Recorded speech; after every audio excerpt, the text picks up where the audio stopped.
कांग्रेस नेता राहुल गांधी ने शिक्षा मंत्री धर्मेंद्र प्रधान के इस्तीफे को शिक्षा व्यवस्था के पुनर्निर्माण की दिशा में एक बड़ा और प्रतीकात्मक कदम बताया है। राहुल गांधी ने आंदोलन में शामिल छात्रों और युवाओं को बधाई देते हुए कहा है कि उन्होंने लोकतंत्र, संविधान और देश के भविष्य की रक्षा के लिए संघर्ष किया है। इन छात्रों पर गर्व है और उनका संघर्ष समाज के अन्य वर्गों के लिए भी प्रेरणा है। इसी के साथ राहुल गांधी ने कहा कि मैं सरकार को याद दिलाना चाहता हूँ कि अभी हमारी 2 मांगे बाकी हैं। पहली और सबसे महत्वपूर्ण मांग ये है कि जिन लोगों ने हमारे छात्रों पर हाथ उठाया, उन्हें पीटा, उन सभी को जवाबदेह ठहराया जाए।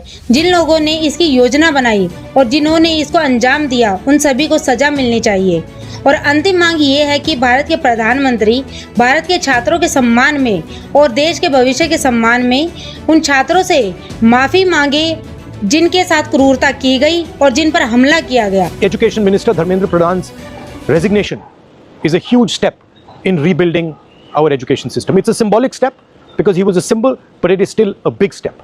And I want to congratulate every single student, every single youngster who came out on the streets and fought for democracy, fought for the future of this country, and defended the Constitution. I'm proud of you. Well done. It's also a signal to other parts of society, farmers, laborers, poor people, anybody who this regime is attacking and oppressing. There is wisdom and courage in standing up.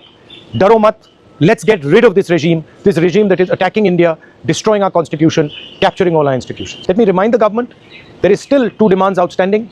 The first one, and most important one, anybody who has raised a finger on our students, beaten them, shot at them, has to be held accountable. People who've organized it, people who've implemented it, all have to be punished. And the final demand, that the Prime Minister of India, out of respect for the students of India, out of respect for the future of India, has to apologize to the students who were brutalized and attacked. Thank you. Jai.